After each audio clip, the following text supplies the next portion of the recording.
Tout le monde, je suis super contente de vous retrouver aujourd'hui dans cette nouvelle vidéo et ça va être une vidéo un peu particulière parce que je crois que c'est la première fois que je fais ce type de vidéo sur ma chaîne et ça va être une vidéo première impression. Et première impression sur quoi? Sur ça, sur cette fameuse éponge en silicone dont tout le monde parle en ce moment et vraiment j'avais très envie de la tester et en fait je l'ai reçue de la part de la marque il y a quelques jours donc je l'ai laissée de côté. Je me suis dit que ça pouvait être intéressant de tester tout ça en live en fait pour vous donner mes premières impressions.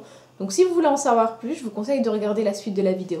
On va commencer le test. Alors j'ai déjà appliqué ma crème hydratante et mon sérum, donc en ce moment j'utilise celui de chez Estée Lauder que j'aime vraiment beaucoup. Je connaissais pas du tout, je l'avais jamais testé et c'est une belle découverte. Je trouve qu'il hydrate parfaitement ma peau, il enlève cet effet sec et j'ai une peau ultra sèche. Donc j'aime vraiment beaucoup l'utiliser. En général je l'utilise plus le soir en fait avant d'aller me coucher, mais là ma peau est vraiment trop sèche donc du coup je l'ai appliqué avant ma crème de jour. J'ai déjà fait mon make-up pour les yeux, donc du coup je voulais utiliser cette palette de chez Clarins et la tester en même temps. Donc je l'ai reçue de la part de la marque, mais en fait je suis pas du tout fan. Je trouve que voilà, même si les couleurs sont jolies, il n'y a aucune pigmentation en fait. Vraiment il n'y a quasiment aucun fard qui est pigmenté, donc du coup je l'ai laissé de côté. Et j'ai utilisé une autre palette de la même marque en fait, mais que cette fois-ci j'aime beaucoup, donc c'est ce quatuor de fard à paupières avec des teintes super irisées. Je vous en avais fait une revue détaillée sur le blog, je vous mettrai le lien en barre d'infos. Et j'aime vraiment beaucoup cette palette. Et c'est cette petite éponge chez Lidrop, donc c'est une éponge en silicone. De toute façon, si vous êtes sur YouTube, vous en avez entendu forcément parler, que ce soit sur les chaînes américaines, les chaînes françaises, tout le monde en parle. Et franchement, ça m'intriguait beaucoup en fait. Je trouve le concept hyper intéressant et du coup, je suis contente de l'avoir reçu de la part de la marque. Et vraiment, j'aime beaucoup l'idée d'avoir une éponge plus hygiénique, d'avoir une éponge qui n'absorbe pas de produits. Et franchement, honnêtement, quand on a dépensé 40-50 € dans un fond de teint, on n'a pas envie que la moitié aille dans son éponge. Donc du coup, voilà, je trouve que c'est plutôt intéressant comme idée. Et puis je trouve que c'est une belle réussite de la part de la marque parce que vraiment on n'avait jamais entendu parler de cette éponge, on n'avait jamais entendu parler de la marque et là ça a fait un buzz comme pas possible et pour moi c'est une belle réussite. Maintenant à voir si ça fonctionne et on va tester ça ensemble tout de suite. Je vais tester cette éponge avec mon fond de teint chouchou du moment qui est pour moi le meilleur fond de teint au monde. Donc c'est le Double Wear de chez Estée Lauder et c'est une pure tuerie. La couvrance est parfaite, la tenue est excellente et puis surtout gros point positif, il transfère pas. Vous en laissez pas la moitié sur les joues des personnes à qui vous allez dire bonjour.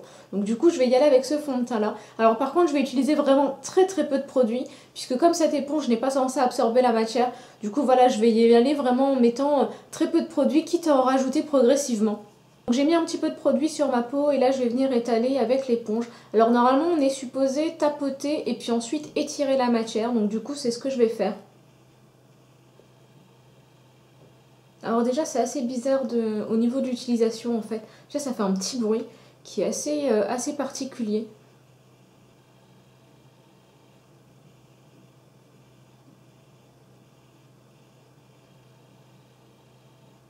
Je trouve que la prise en main elle est assez difficile parce que avec l'éponge on a tendance voilà, à pouvoir agripper l'éponge avec nos doigts, mais là ça glisse en fait. Je trouve que la matière silicone fait que l'éponge a tendance à nous glisser des mains.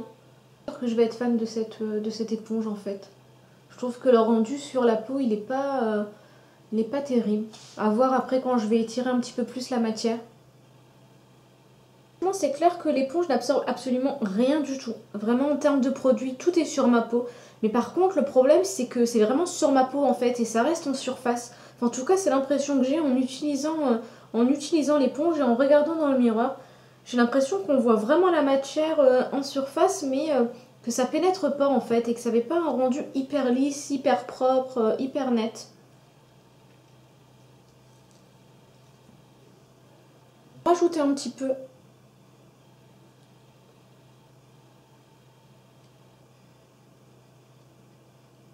Alors par contre je pense qu'au niveau du nez ça va être vraiment une galère parce que je vois pas comment je vais aller travailler les coins en fait.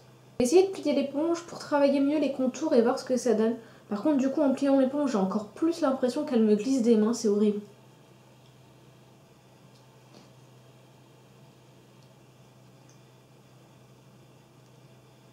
Clairement c'est vraiment pas l'éponge avec laquelle vous allez vous préparer en 2-2 le matin, ça c'est clair et net. Ça met vraiment énormément de temps pour faire en sorte de bien étirer la matière, qu'on ne voit pas les traces de l'éponge sur la peau. L'éponge, elle peut être sympa pour toutes les personnes qui ont une peau vraiment nickel à la base, qui ont juste besoin d'unifier un petit peu leur teint. Mais par contre, dès que vous avez des imperfections, dès que vous voulez faire un travail plus précis sur votre peau, je trouve que cette éponge, elle n'est pas du tout faite pour ça en fait. Déjà, je trouve qu'au niveau de la couvrance, j'ai vraiment beaucoup moins de couvrance avec cette éponge qu'avec mon Beauty Blender ou avec les pinceaux que je peux utiliser. Vraiment, j'ai beau travailler la matière, je vois toujours mes rougeurs, je vois toujours mes imperfections. Donc du coup, voilà, en termes de couvrance, c'est pas le top. J'ai beau essayer de tapoter, de lisser la matière, vraiment j'essaye toutes les méthodes possibles, mais je suis vraiment pas fan du résultat sur ma peau. Je trouve que le rendu n'est absolument pas lisse, pas net. Je trouve qu'on a des amas de matière, en fait, des amas de fond de teint, surtout au niveau des ailes du nez, surtout sur le nez. Je pense que c'est surtout parce que l'éponge n'est pas assez malléable en fait pour pouvoir travailler les recoins du visage. Donc du coup voilà, le rendu n'est pas hyper joli. Alors après peut-être que c'est parce que j'ai une peau déshydratée en ce moment, elle est un petit peu sèche. Donc est-ce que ça joue? Ça je peux pas vous dire. Mais en tout cas sur une peau comme la mienne, c'est pas vraiment l'idéal en fait. Je préfère utiliser mon Beauty Blender, mes pinceaux, je trouve que voilà, le rendu est plus lisse, plus net. Alors effectivement j'utilise beaucoup plus de produits, mais bon en même temps j'ai le résultat que je veux, donc bon je préfère utiliser plus de produits et avoir un résultat net.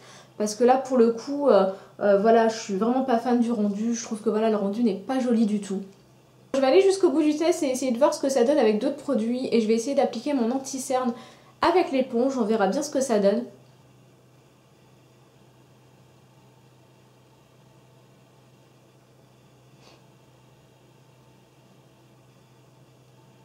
Oh non, c'est pas possible. C'est encore pire que le fond de teint en fait. Déjà ça en met partout sur les côtés, c'est pas assez précis. J'ai vraiment beau essayer toutes les méthodes possibles, vraiment le rendu n'est pas beau du tout. Je sais pas si vous allez bien le voir à la caméra, mais en tout cas de près, c'est juste pas joli du tout. Je vois toute la matière qui est en surface. Vraiment je fais du meilleur résultat avec mes doigts en fait, donc je crois que je vais continuer avec mes doigts pour essayer de rattraper tout ça, parce que je dois un peu bouger après, donc voilà, j'ai pas trop le temps de me démaquiller pour me remaquiller. J'ai appliqué mon fond de teint et mon anti-cerne et je me dis que voilà, autant aller jusqu'au bout du test. Je vais donc essayer d'utiliser l'éponge avec d'autres types de matières et notamment avec des matières poudres. Je vais essayer d'appliquer ma poudre avec cette éponge. Bon, j'ai un petit peu peur parce que vu que déjà pour le fond de teint et l'anti-cerne c'est pas top, donc je me dis que pour la poudre ça va pas être génial non plus. Mais bon, autant aller jusqu'au bout du test.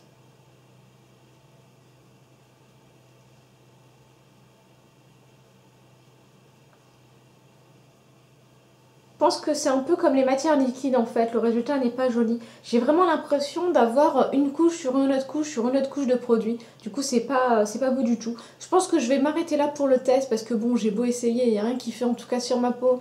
Voilà, c'est vraiment pas fait pour moi en fait. Je pense que l'éponge elle est vraiment pas faite pour moi. J'ai terminé le reste de mon make-up hors caméra. Alors pour celles qui se posent la question au niveau des lèvres, ce que je porte c'est le rouge à lèvres de chez MAC en fait. Donc c'est le rouge à lèvres Toast and Butter que j'aime beaucoup la couleur, je le trouve hyper joli sur les lèvres. C'est pas mon rouge à lèvres préféré en fait, c'était la première fois que je testais les rouges à lèvres MAC. Bon c'est pas ceux que je vais préférer au monde, bon, en tout cas il fait le job, il est agréable à porter, on le sent pas trop, la couleur est jolie. Maintenant pour revenir à l'éponge, vous l'aurez compris, je suis pas fan du tout. Voilà, je trouve que au niveau de la couvrance c'est pas le top en fait. Quand vous avez une peau à imperfection comme la mienne, que vous voulez de la couvrance, que vous voulez travailler votre teint avec précision pour vraiment faire en sorte de camoufler les imperfections, c'est pas forcément l'éponge qui est la plus adaptée pour ça. Je confirme que c'est une super bonne idée en fait, le concept est intéressant. Avoir une éponge qui vous permet d'avoir un côté plus hygiénique, d'avoir vraiment moins de perte de produits, je trouve que c'est vraiment intéressant. Par contre, il y a quand même pas mal de choses à revoir. Déjà rien qu'au niveau de la forme, je trouve que voilà, avoir une forme plate comme ça, surtout pour une matière siliconée, c'est pas le top parce que voilà, ça glisse entre les mains. Peut-être qu'une forme un petit peu plus iconique ou alors peut-être aussi une forme un peu comme les éponges plus classiques serait peut-être plus intéressante pour vraiment avoir quelque chose qui va vous permettre de travailler les petits coins du visage en fait, parce que voilà, votre visage il est pas lisse. Donc du coup, je comprends pas trop pourquoi avoir créé une éponge qui n'a pas de coin en fait. C'est pour moi quelque chose qui n'est pas logique. Mais bon, en tout cas, moi je suis pas fan, mais je vous conseille quand même de la tester. Parce que déjà, même si moi j'aime pas vous allez très bien pouvoir aimer. En fait, on n'est pas obligé d'avoir les mêmes avis en fait. J'ai vu plein d'avis positifs, j'ai vu aussi beaucoup d'avis négatifs. Maintenant, je pense que c'est toujours intéressant de se faire son propre avis. Voilà pour ma vidéo revue sur cette éponge, j'espère que ça vous aura plu. Si vous avez des questions sur ce que je vous ai dit, sur l'éponge, vous n'hésitez pas, vous me posez tout ça en commentaire. Je vous répondrai toujours avec grand plaisir. Et puis entre temps, je vous fais de gros bisous et je vous dis à très vite pour de nouvelles vidéos. Bye bye!